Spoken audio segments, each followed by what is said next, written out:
Salut à tous, c'est Pang de la chaîne, bienvenue sur cette vidéo qui aujourd'hui continue notre cheminement sur l'étude de l'ouvrage de Fondation de l'hypnose clinique de Ed Jaeger. Vraiment un très bon ouvrage, je vous invite, si vous lisez l'anglais, à l'étudier. Là on arrive sur la quatrième partie et c'est les applications de l'hypnose de façon générale. Je trouve que Jaeger précise des petits éléments qui sont chouettes à prendre en compte.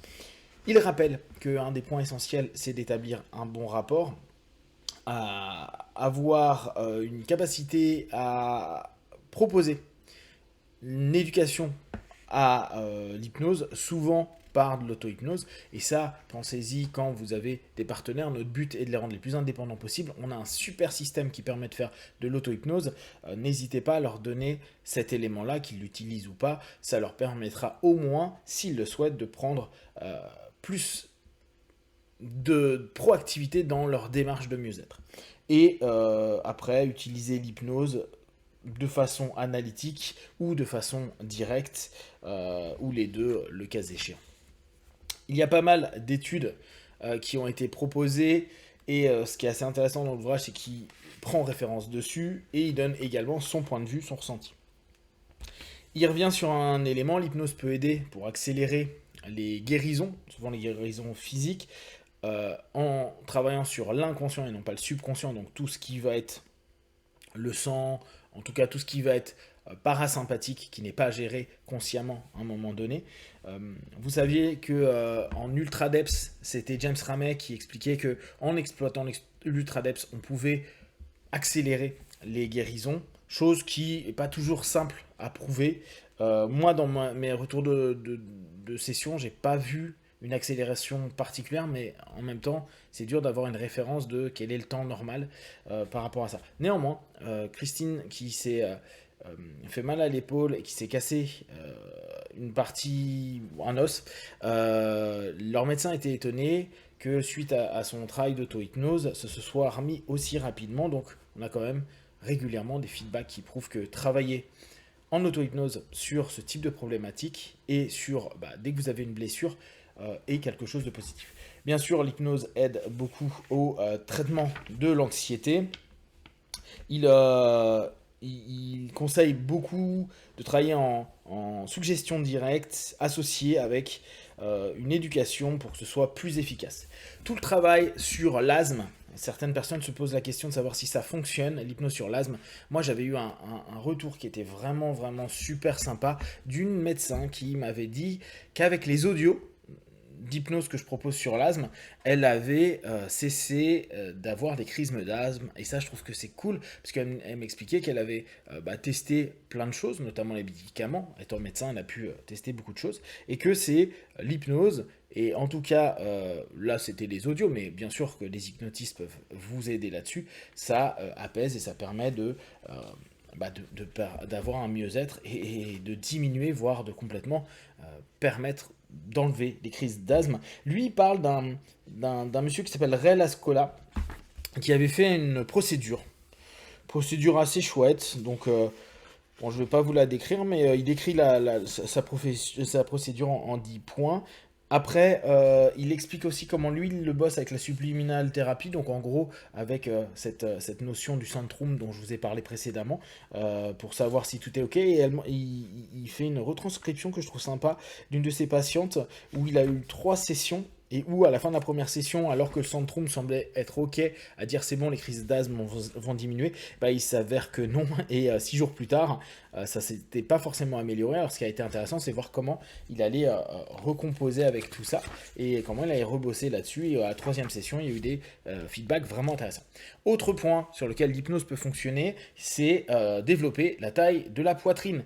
Et ça, c'est un truc que je me souviens qui avait fait rire beaucoup de personnes, comme quand j'avais proposé à l'époque un MP3 sur le sujet. D'ailleurs, je crois que faudrait que je le refasse et que je le repropose en libre, parce que je sais qu'il y a beaucoup de femmes qui sont mal à l'aise avec la taille de leur poitrine, et l'hypnose peut aider. Et c'était Kine à l'époque qui expliquait qu'il y avait des super résultats avec l'hypnose. On avait vu avec des copains qui avaient fait ça sur leurs copines que les seins avaient augmenté de volume. Et quand ils se sont séparés, pour une raison ou une autre, les seins ont diminué. J'avais trouvé ça très intéressant comme feedback. J'avais eu moi-même des feedbacks de personnes qui m'avaient dit que ça avait bien fonctionné et que ça avait augmenté des tailles de bonnet. Donc c'est quand même intéressant. Un élément que j'ai bien aimé qui fait remarquer, il dit autant il y a beaucoup d'études sur le fait d'augmenter la taille des seins, mais il n'y a pas d'études sur le fait de réduire.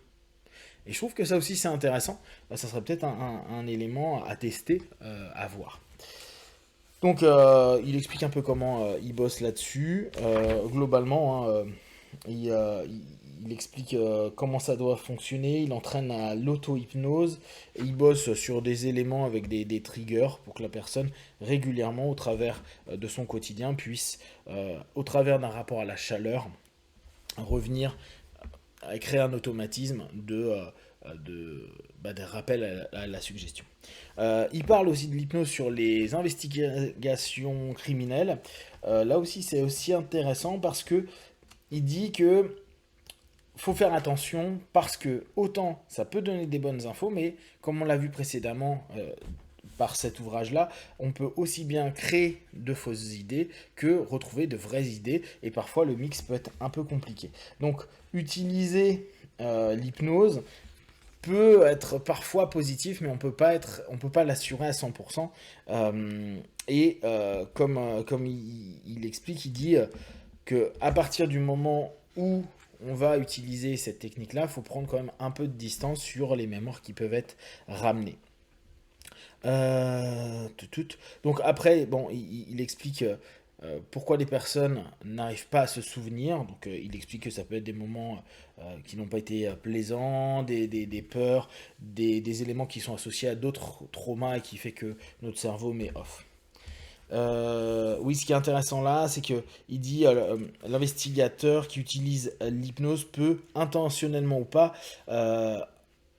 apporter ou introjecter des idées et distordre les mémoires pendant une séance d'hypnose. Donc c'est souvent pour cette raison qu'on demande à quelqu'un qui n'a rien à voir avec le cas, un hypnotiste vraiment indépendant, souvent de faire ce type de travail-là, sinon ça pourrait orienter complètement en fonction de l'enquêteur et des conclusions qu'il en a actuellement, les différents retours que le partenaire peut faire dans sa transe.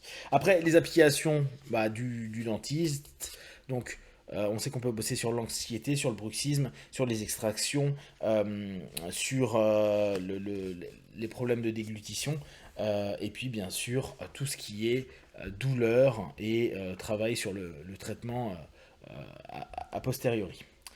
Le travail de l'hypnose peut aussi fonctionner sur les troubles dissociatifs. Alors ça, j'ai trouvé que c'était intéressant parce qu'il dit bien sûr que l'hypnose est un élément qui dissocie, mais vu qu'on est des experts au travers de cette dissociation-là, on peut permettre un ensemble d'éléments pour apaiser et faciliter la gestion de ces troubles-là avec de l'hypnose au travers de suggestions directes ou en travail de techniques analytiques. Il a aussi tout ce qui est alors ça c'est intéressant, tout ce qui est altération liée aux dissociations, que ce soit ne plus voir pendant un laps de temps, être aveugle pendant un laps de temps, ou ne plus être capable d'entendre. Bon, ça c'est quelque chose qui est très classique, qui a été énormément étudié au début du XXe, notamment au travers de l'hystérie et donc des différentes problématiques qu'on pouvait avoir, notamment être bloqué, avoir des notions d'hyperanxiété, donc on n'entendait plus d'une oreille, etc. etc. Un point que je trouve intéressant, c'est ce qu'il appelle les désordres de personnalité multiple, ce qu'il appelle lui les désordres d'identité dissociative, et il explique comment on peut bosser avec. Bon, le but étant toujours le même, communiquer avec les différents alters, et puis permettre une intégration plus juste de ces différents alters pour que la personne puisse vivre au mieux. Il explique comment lui il a bossé avec, je trouve ça assez intéressant. Tout ce qui va être culpabilité, bon, là on est sur des éléments hyper basiques. Sur le travail de l'application en gynécologie pour l'infertilité, là encore des éléments intéressants. En tout cas, moi je vous donne des feedbacks que j'avais eu au travers d'audio ou au travers de sessions que j'ai fait avec des personnes, ou aussi bien pour les hommes que pour les femmes, des feedbacks qui ont été intéressants. En tout cas, est-ce que c'est un coup de chance? Est-ce que c'est un cause à effet? personne ne pourra réellement le dire, mais des femmes qui sont tombées enceintes après les sessions d'hypnose en se laissant avoir la possibilité de pas mal de choses, ou des hommes qui ont réussi, alors qu'ils avaient des problèmes au niveau du sperme, à faire en sorte que leur femme tombe enceinte et ils sont heureux d'avoir eu des enfants. Euh, des applications obstétriques, bon, je vous ramène là-dessus clairement à Kruger, Kruger qui dans les années 50 faisait déjà de l'accouchement sous hypnose. Donc là, il donne pas mal de petits éléments qui sont assez chouettes. Hop. Bon, bien sûr, la naissance. Je vous rappelle là encore, il y a l'hypnobirthing qui est super sympa. Je vous avais fait un débrief du cours d'hypnobirthing que j'avais fait aux États-Unis à l'époque. Donc, n'hésitez pas à aller le voir si vous voulez plus d'informations ou me poser des questions si vous en avez besoin. Après, sur le travail de correction oculaire, j'ai trouvé que c'était intéressant. Il dit, il n'y a pas vraiment une littérature qui a publié dessus, mais il pense que c'est vraiment possible. Alors là, moi, je vais vous redonner des feedbacks que j'avais vus, notamment sur des travails en corps miroir, donc qui est un sous-ensemble de la méthode Silva, donc beaucoup de travail en imagination et sur tout un travail proactif physique, donc une transe avec beaucoup d'actions qu'on fait avec les mains, comme nettoyer les yeux, etc. Et avoir vu beaucoup de personnes, au travers de ce système-là, améliorer clairement leur vue. Travail sur les applications oncologiques. Donc c'est intéressant parce qu'il dit il y a une population de cliniciens de plus en plus important qui croient que les facteurs psychologiques peuvent être capables de causer le cancer ou des problématiques diverses. Vous savez que c'est en cours d'étude, c'est pas un truc absolu, là c'est ce que lui il mettait en avant à l'époque. Là encore, il n'y a pas que ça. Il y a plein de facteurs, bien sûr que si tu vis à côté d'une centrale nucléaire ou que tu as eu un paquet d'éléments qui font que, bien sûr c'est pas que ta psyché, mais c'est des éléments qui permettent aussi de se dire c'est un élément en plus, la psyché, à prendre en compte. Bien sûr, le management de la douleur, donc avec la différence qu'il y a entre douleur chronique et les douleurs aiguës. Ce qui est intéressant, c'est que dans les douleurs aiguës, il dit bon, le travail sur la relaxation, le travail sur la distorsion, sur le travail de la dissociation, sur le travail de substitution, sur le travail d'amnésie. Et pour là, il a expliqué bon, tout ce qui était le travail du corps anesthésique et puis différents travaux de recadrage, etc. Donc il donne des petites techniques qui sont vraiment chouettes. Et tout le boulot aussi donc sur le chronique. Pour les troubles de personnalité, on a un petit peu papoté, donc on peut aussi travailler dessus. Un point que j'ai trouvé sympa, c'est les douleurs prémenstruelles qui met en avant au travers du travail qu'on peut faire avec l'hypnose. Et c'est vrai que parfois c'est quelque chose qui n'est pas pensé. Moi j'avais eu des retours très intéressants à ce niveau-là, avec beaucoup de femmes qui n'avaient plus les mêmes douleurs et qui arrivent à gérer au travers d'une gâchette, d'un trigger, les moments où ça commence à être un peu problématique, ces moments-là, et vraiment apaisé. Donc ça, c'est quelque chose de cool. Ça me rappelle aussi à un moment une session qu'on avait eue en hypnose de rue avec une petite qui était pas bien au moment où on faisait l'hypnose de rue sur ses copines et qui nous explique qu'en fait, elle a super mal. Et je me souviens, c'était Kitine qui avait pris la session et la petite qui à la fin se sentait mieux. Je me souviens même être revenu sur le même endroit où j'avais fait ce jour d'hypnose de rue, et cette petite était revenue à dire c'est cool parce que ça marche encore et ça fait plusieurs mois que j'arrive à gérer, les douleurs ne sont plus les mêmes. Donc c'est vraiment quelque chose qui est très très sympa. Après, bon, il y a d'autres éléments pour aller chercher des mémoires. Bon, tout ça, c'est des choses assez classiques. L'hypnose et le dysfonctionnement sexuel. L'hypnose et l'arrêt du tabac. J'ai bien aimé ce qu'il disait. Il dit je peux dire aujourd'hui que l'hypnose directe, simplement, a un retour intéressant sur du court terme, à plus de 70%. Mais avec le temps, ça décline pour arriver autour de 25%. Par contre, si on y ajoute, ce qui est maintenant font à peu près tout le monde au niveau des protocoles, des notions analytiques, on peut avoir un feedback à long terme de 75% environ. Donc, tout ce qui est bégaiement, travail sur le bégaiement, qui est un grand classique. Hein. Hellman explique très très bien dans son ouvrage comment il a bossé avec des personnes sur le bégaiement. Les envies suicidaires, les idées suicidaires qu'on peut permettre de recadrer à ce moment-là, les préparations bien sûr à la chirurgie, le travail sur les acouphènes, le travail sur les verrues. Alors je savais pas, il dit un truc hyper intéressant, il dit que c'est un des éléments qui a été le plus testé. Il y a le plus de recherches sur les verrues et où il y a des très très bons retours, bien sûr, la gestion du poids. Et voilà. Et après, ça sera donc tout ce qui est lié à l'application des protocoles. Je ne sais pas comment je vais vous le présenter parce que je pense qu'il y a pas mal d'éléments qui seront bon, assez courts. Mais globalement, là, on a vu son ouvrage. À la fin, il y aura 2-3 petites observations.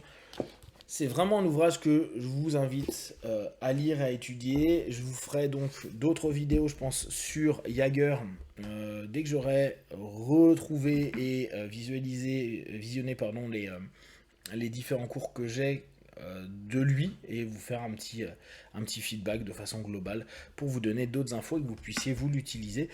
Pensez bien à Subliminal Thérapie, donc ce côté un petit peu, je parle avec une partie supérieure de moi, une partie qui sait, une partie inconsciente, si on reprend le mot ericksonien, et avec lui, à nouveau, le travail des signaux. Ça, c'est vraiment sa spécificité. En tout cas, c'est le travail qu'il a mis en place tout au long de sa carrière. Si vous avez des questions et des remarques partagées sur Facebook, YouTube, j'y répondrai le plus rapidement possible. Et comme d'habitude, de tout ce que je propose, ne prenez que ce qui est bon et juste pour vous tester, observer, analyser et conclure. Be one, ciao.